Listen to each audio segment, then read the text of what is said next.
Praise the Lord. Hallelujah. സ്തോത്രം സ്തോത്രം സ്തോത്രം. കർത്താവിൻ്റെ അതിപരിശുദ്ധമായ തിരുനാമം ഈ അനുഗ്രഹിക്കപ്പെട്ട പ്രഭാതത്തിൽ വാഴ്ത്തപ്പെടുമാറാകട്ടെ. പ്രിയപ്പെട്ട ദൈവമക്കളെ, നമുക്ക് ഒരുമിച്ച് 2020 ഡിസംബർ മാസം 19-ാം തീയതി സ്തോത്രം ശനിയാഴ്ച പ്രഭാതത്തിൽ നമ്മുടെ പ്രാർത്ഥനയുടെയും ഉപവാസത്തിൻ്റെയും 9ാമത്തെ ദിവസം പ്രഭാതത്തിൽ നമ്മുടെ കർത്താവിനെ ആരാധിക്കുവാൻ, കർത്താവിനെ സ്തുതിക്കുവാൻ സർവശക്തനായ നമ്മുടെ സ്വർഗീയ അപ്പ നമുക്ക് ഒരുക്കി തന്നിരിക്കുന്ന നല്ല സാവകാശത്തിനായിട്ട് നമുക്ക് നന്ദി നിറഞ്ഞ ഹൃദയത്തോടൊപ്പം സ്തോത്രം ചെയ്യാം. ഹല്ലേലൂയ. സ്തോത്രം സ്തോത്രം സ്തോത്രം സ്തോത്രം സ്തോത്രം സ്തോത്രം സ്തോത്രം. കഴിഞ്ഞ പകൽക്കാലം മുഴുവൻ നമ്മുടെ കർത്താവ് നമ്മളെ കാത്തുപരിപാലിച്ചു.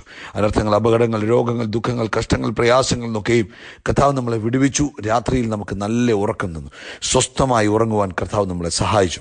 ഈ പ്രഭാതത്തിൽ ആരോഗ്യത്തോടെ സൗഖ്യത്തോടെ ഉണരുവാൻ സ്വർഗീയ അപ്പ നമുക്ക് അവസരം തന്നിരിക്കുക. ഈ നല്ല അവസരത്തിനായിട്ട് നന്ദി നിറഞ്ഞ ഹൃദയത്തോടെ കർത്താവിന് സ്തോത്രം പറഞ്ഞാട്ടെ. കരങ്ങളെയൊക്കെ ഉയർത്തി സ്തോത്രം പറഞ്ഞാട്ടെ. ഈ പ്രഭാതത്തിൽ നമ്മളെ ഉണർത്തിയ പിതാവിന് നന്ദിയോടെ സ്തോത്രം പറഞ്ഞാട്ടെ. Hallelujah hallelujah. സ്തോത്രം. എല്ലാവരും ശബ്ദം ഉയർത്തി സ്തോത്രം പറഞ്ഞു. സ്തോത്രം സ്തോത്രം സ്തോത്രം സ്തോത്രം സ്തോത്രം സ്തോത്രം. ചിലരൊക്കെ മിണ്ടാതിരിക്കുന്നല്ലോ, ഉറക്ക സ്തോത്രം പറ. സ്തോത്രം സ്തോത്രം സ്തോത്രം സ്തോത്രം സ്തോത്രം സ്തോത്രം. ഈ പകൽക്കാലം നമ്മളെ ജയകരമായി നടത്തുന്ന കർത്താവിന് നന്ദി പറഞ്ഞാട്ടെ. അനർത്ഥങ്ങൾ, അപകടങ്ങൾ, രോഗങ്ങൾ, ദുഃഖങ്ങൾ എന്നൊക്കെയും വിടുവിച്ച് തൻ്റെ ചിറകിൻ്റെ മറവിൽ ഈ പകൽക്കാലം നമ്മളെ ഒളിപ്പിച്ചു വെച്ച് നമ്മളെ സൂക്ഷിക്കുന്ന നമ്മുടെ കർത്താവിന് നന്ദി നിറഞ്ഞ ഹൃദയത്തോടെ സ്തോത്രം പറയാം. ഹല്ലേലൂയ. സ്തോത്രം സ്തോത്രം സ്തോത്രം സ്തോത്രം സ്തോത്രം സ്തോത്രം. ആമേൻ ആമേൻ. എല്ലാവരും കർത്താവിന് നന്ദിയോടെ സ്തുതിക്കണം. ഈ പകൽക്കാലം കർത്താവ് നമുക്ക് ദാനം തന്ന പകൽക്കാലം, കർത്താവിൻ്റെ കൃപയാണ് നമ്മൾ ഈ പകൽക്കാലം ആയിരിക്കുന്നത്. അതോർത്ത് കർത്താവിന് സ്തോത്രം ചെയ്യണം. സങ്കീർത്തനക്കാരൻ 56 സങ്കീർത്തനങ്ങൾ അതിൻ്റെ അവസാനത്തെ സങ്കീർത്തനം 56 അവസാനത്തെ 3 വാക്യങ്ങളിൽ നമ്മൾ വായിക്കാൻ പോകുന്നത് ഇങ്ങനെ: ഞാൻ ദൈവത്തിൽ ആശ്രയിക്കുന്നു, ഞാൻ ഭയപ്പെടുകയില്ല, മനുഷ്യൻ എന്നോട് എന്ത് ചെയ്യുവാൻ കഴിയും? എത്ര പേർക്ക് ഉറപ്പോടെ അങ്ങനെ പറയാൻ പറ്റും? ഞാൻ ദൈവത്തിൽ ആശ്രയിക്കുന്നു, ആമേൻ, ഞാൻ ഭയപ്പെടുകയില്ല, മനുഷ്യന് എന്നോട് എന്ത് ചെയ്യുവാൻ കഴിയും? സ്തോത്രം. ദൈവമേ, അങ്ങേക്കുള്ള നേർച്ചകൾക്ക് ഞാൻ കടംപെട്ടിരിക്കുന്നു. ഞാൻ അങ്ങേക്ക് സ്തോത്രയാഗങ്ങളെ അർപ്പിക്കുന്നു. ഞാൻ ദൈവത്തിൻ്റെ മുമ്പാകെ ജീവൻ്റെ പ്രകാശത്തിൽ നടക്കേണ്ടതിന് അങ്ങ് എൻ്റെ പ്രാണനെ മരണത്തിൽ നിന്നും എൻ്റെ കാലുകളെ ഇടർച്ചയിൽ നിന്നും വിടുവിച്ചല്ലോ. അപ്പോൾ എന്തിനു വേണ്ടിയാണ് വിടുവിച്ചത്? ഞാൻ ദൈവത്തിൻ്റെ മുമ്പാകെ ജീവൻ്റെ പ്രകാശത്തിൽ നടക്കേണ്ടതിന്. ഹല്ലേലൂയ. വെളിച്ചത്തിൽ നടക്കുവാൻ കർത്താവ് നമ്മളെ വിടുവിച്ചതോർത്ത് നമുക്ക് ഈ പ്രഭാതത്തിൽ കർത്താവിന് സ്തോത്രം ചെയ്യാം. എല്ലാവരും ഒന്നുകൂടെ ശക്തമായിട്ട് കർത്താവിന് നന്ദി പറയുമ്പോൾ നമ്മൾ ഒരുമിച്ച് സ്തോത്രം പറഞ്ഞ് പ്രാർത്ഥിക്കാൻ പോവുകയാണ്. ആമേൻ. ഈ പ്രാർത്ഥനയുടെയും ഉപവാസത്തിൻ്റെയും ദിവസങ്ങൾ കൂടുതൽ സമയം പ്രാർത്ഥിക്കേണ്ട സമയങ്ങളാണ്. കൂടുതൽ സമയം ദൈവസന്നിധിയിൽ ഇരുന്ന് കർത്താവിന് നന്ദി പറയേണ്ട സമയങ്ങളാണ്. അതുകൊണ്ട് കൂടുതലായിട്ട് കർത്താവിന് സ്തോത്രം പറഞ്ഞാട്ട് നമുക്ക് ഒരുമിച്ച് പ്രാർത്ഥിക്കാം. ഞങ്ങളുടെ സ്വർഗീയ അപ്പ, യേശു ക്രിസ്തുവിൻ്റെ നാമത്തിൽ ഞങ്ങൾ ഈ പ്രഭാതത്തിനായിട്ട് സ്തോത്രം പറയുന്നു. അപ്പാ, രാത്രി ഞങ്ങൾക്ക് തന്ന നല്ല ഉറക്കത്തിനായിട്ട് സ്തോത്രം. ആമേൻ. കഴിഞ്ഞ പകൽക്കാലം ഞങ്ങളെ അത്ഭുതകരമായി സൂക്ഷിച്ചതിന് സ്തോത്രം. ഈ പ്രഭാതത്തിൽ ഞങ്ങളെ ഉണർത്തിയ കൃപകൾക്കായി സ്തോത്രം. അപ്പാ, ഈ പകൽ ഞങ്ങളെ അത്ഭുതകരമായി നടത്തുന്ന അങ്ങയുടെ വിശ്വസ്തതയ്ക്കായിട്ട് നന്ദി പറയുന്നു. പിതാവേ, ഈ പ്രഭാതത്തിൽ ഈ ശബ്ദം കേൾക്കുന്ന എല്ലാ പ്രിയപ്പെട്ടവർക്കു വേണ്ടി പ്രാർത്ഥിക്കുന്നു. ലോകത്തിൻ്റെ വിവിധ രാജ്യങ്ങളിൽ, വിവിധ ടൈം സോണുകളിലിരുന്ന് കർത്താവേ, ഈ ഡിസംബർ മാസം 19-ാം തീയതി ഈ സന്ദേശം പിതാവേ അവർ കേൾക്കുമ്പോൾ അങ്ങനെ വലിയ കൃപ തൻ്റെ കുഞ്ഞുങ്ങളുടെ മേൽ വ്യാപരിക്കണമേ. അങ്ങനെ വലിയ ദൈവശക്തി അവരുടെ മേൽ വ്യാപരിക്കണമേ. കർത്താവേ, അങ്ങയുടെ ഫേവർ അവർക്ക് അനുഭവിപ്പാൻ ഹല്ലേലൂയ ഇന്ന് പകൽക്കാലം കർത്താവെ അങ്ങ് ഇടവരുത്തുന്ന കൃപകൾക്കായി സ്തോത്രം ചെയ്തു. യേശു ക്രിസ്തുവിൻ്റെ നാമത്തിൽ ഈ ശബ്ദം കേൾക്കുന്ന തൻ്റെ മക്കളെ അനുഗ്രഹിക്കുക. അവർ കുടുംബജീവിതം, അവരുടെ ജോലിസ്ഥലം, അവരുടെ ഉപജീവന മാർഗങ്ങൾ എന്തു തന്നെ ആയിക്കോട്ടെ, അതെല്ലാം ഞങ്ങൾ അനുഗ്രഹിച്ചു പ്രാർത്ഥിക്കുന്നു. കർത്താവിൻ്റെ കൃപയും ദൈവിക സമാധാനവും ഇവരുടെ ജീവിതത്തിൽ വർദ്ധിച്ചു വരുമാറാകണമേ. രോഗികളായി ആരെങ്കിലും ഞങ്ങളുടെ ഇടയിലുണ്ടെങ്കിൽ ഇന്ന് പകൽക്കാലം യേശു ക്രിസ്തുവിൻ്റെ നാമത്തിൽ അവർ സൗഖ്യമാകട്ടെ. പരിപൂർണ്ണ സൗഖ്യം കൊടുക്കുവാൻ അങ്ങ് മതിയായവനാകിയാൽ സ്തോത്രം ചെയ്യുന്നു. ക്രിസ്തുയേശുവിൻ്റെ അധികാരമുള്ള നാമത്തിൽ എല്ലാ രോഗത്തിൻ്റെ കെട്ടുകളും യേശു ക്രിസ്തുവിൻ്റെ നാമത്തിൽ അഴിഞ്ഞു മാറട്ടെ. പൂർണ്ണ ആരോഗ്യം, പൂർണ്ണ സൗഖ്യം കർത്താവെ അങ്ങ് അവർക്ക് കൊടുത്തിരിക്കുന്നതിനായിട്ട് സ്തോത്രം. സൗഖ്യമാക്കുന്ന റാഫ യഹോവ ഞങ്ങളുടെ അപ്പയാകിയാൽ സ്തോത്രം. അങ്ങ് സൗഖ്യമാക്കിയിരിക്കുന്നതിനായിട്ട് സ്തോത്രം. പ്രത്യേകിച്ച് കർത്താവെ, കാലിൻ്റെ വെള്ളയിലെ തൊലി പോയി, ആമേൻ, അലർജി വന്ന് തൊലി പോയി, കാല് കുത്തുവാൻ മാർഗമില്ലാതെ ഭാരപ്പെട്ടിരിക്കുന്നവർക്ക് വേണ്ടി പ്രാർത്ഥിക്കുന്നു. ക്രിസ്തുയേശുവിൻ്റെ നാമത്തിൽ സൗഖ്യമാകട്ടെ. യേശു ക്രിസ്തുവിൻ്റെ നാമത്തിൽ പുതിയ സ്കിന്ന് വരട്ടെ. നയമാൻ്റെ ശരീരത്തിൽ പുതിയ തൊലി വന്നതുപോലെ, പുതിയ സ്കിന്ന് വന്നതുപോലെ ഇന്ന് പകൽക്കാലം എല്ലാ സ്കിൻ അലർജികളുടെ മേലും യേശുവിൻ്റെ നാമത്തിൽ ജയമെടുക്കുന്നു. രോഗാത്മാവിനെ യേശുവിൻ്റെ നാമത്തിൽ ഭർഷിക്കുന്നു. ആമേൻ. പുതിയ സ്കിന്ന് വരുന്നതിനായി സ്തോത്രം, പുതിയ സ്കിന്ന് വരുന്നതിനായി സ്തോത്രം. കർത്താവേ, സ്കിന്നിൻ്റെ നിറം മാറി ആമേൻ ഭാവി അടഞ്ഞു പോകുമോ എന്ന് പേടിച്ച് ഭാരപ്പെട്ടിരിക്കുന്നവർക്ക് വേണ്ടി പ്രാർത്ഥിക്കുന്നു. ഇന്ന് പകൽക്കാലം ആ സ്കിന്നിന് നോർമൽ കളറിലേക്ക് യേശു ക്രിസ്തുവിൻ്റെ നാമത്തിൽ മടങ്ങി വരട്ടെ. യേശു ക്രിസ്തുവിൻ്റെ നാമത്തിൽ മടങ്ങി വരട്ടെ. ആമേൻ. യേശു ക്രിസ്തുവിൻ്റെ നാമത്തിൽ അത് മടങ്ങി വന്നിരിക്കുന്നതിനായി സ്തോത്രം. കർത്താവേ, അങ്ങ് അത്ഭുതം ചെയ്തിരിക്കുന്നതിന് നന്ദി. അങ്ങയുടെ പ്രവൃത്തി വെളിപ്പെട്ടിരിക്കുന്നതിനായിട്ട് സ്തോത്രം. യേശു ക്രിസ്തുവിൻ നാമത്തിൽ തന്നെ ആമീൻ പറഞ്ഞാട്ടെ. ചേർന്ന് കർത്താവിന് സ്തോത്രം പറഞ്ഞാട്ടെ.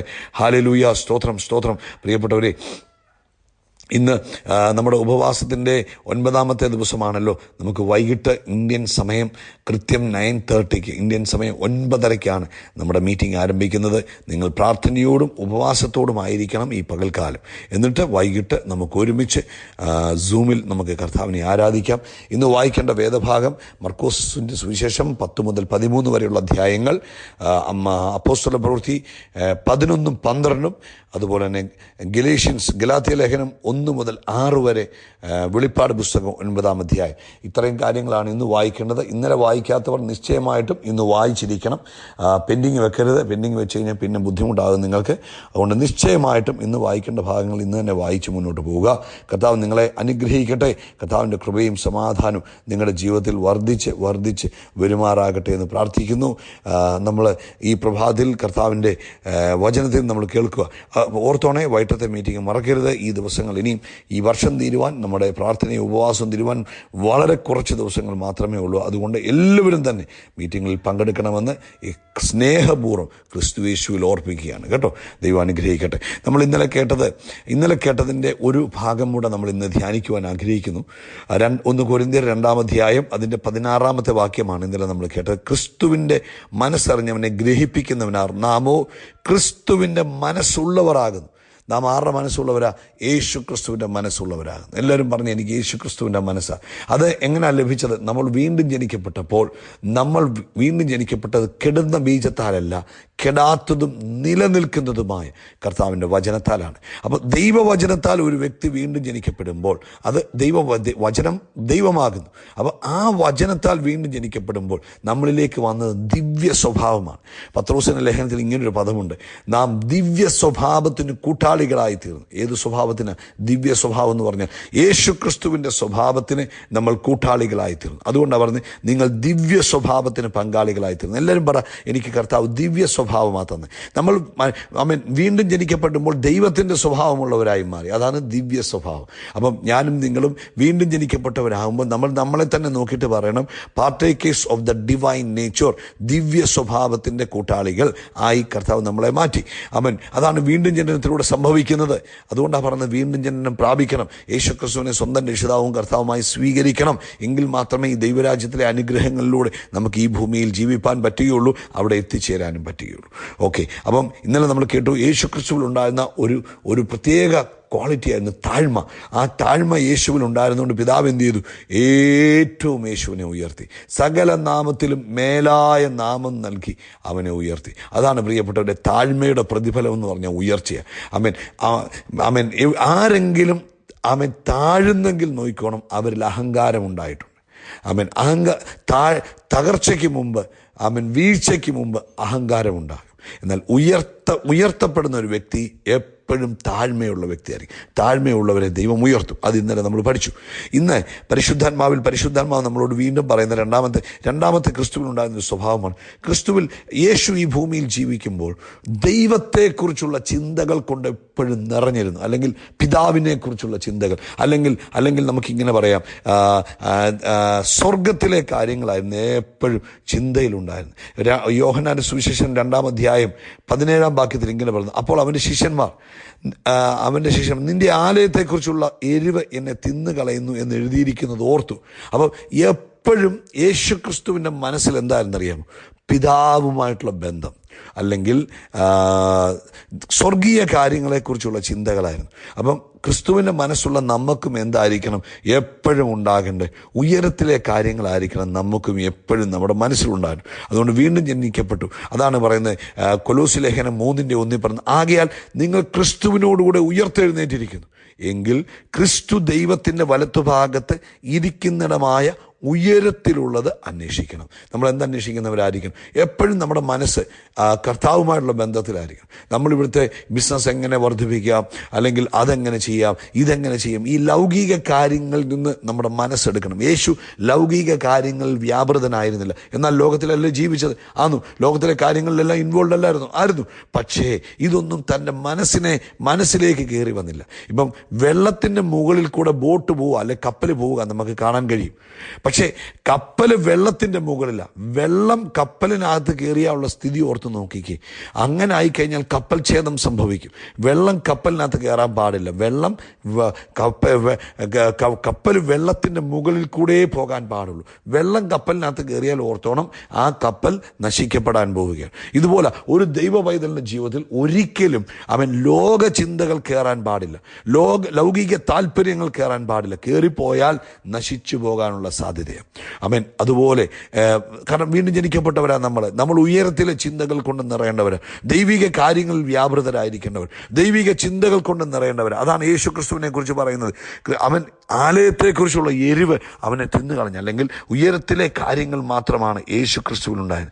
മൂന്നാമത്തെ ഒരു ക്വാളിറ്റിയോടെ പറഞ്ഞ് നമുക്ക് ഈ ക്രിസ്തുവിൻ്റെ മനസ്സ് ഇന്നിങ്ങനെ അവസാനിപ്പിക്കാം. എന്താണെന്നറിയാമോ? യേശു ക്രിസ്തുവിനുള്ള അടുത്ത ഏറ്റവും വലിയ ക്വാളിറ്റി ആയിരുന്നു സ്നേഹം. അസാധാരണ സ്നേഹമാണ്. ഒന്നും ഇങ്ങോട്ട് പ്രതീക്ഷിക്കാതെ മറ്റുള്ളവരെ സ്നേഹിക്കുന്ന ഒരു പ്രത്യേക സ്വഭാവമായിരുന്നു കർത്താവിനുണ്ടായത്. കർത്താവിന് തൻ്റെ അയൽവാസികളുമായിട്ട് വഴക്കില്ലായിരുന്നു, തൻ്റെ കൂടെ നടക്കുന്നവരുമായിട്ട് വഴക്കില്ലായിരുന്നു, തൻ്റെ കൂടെ സഹകരിക്കുന്നവരുമായിട്ട് വഴക്കില്ല.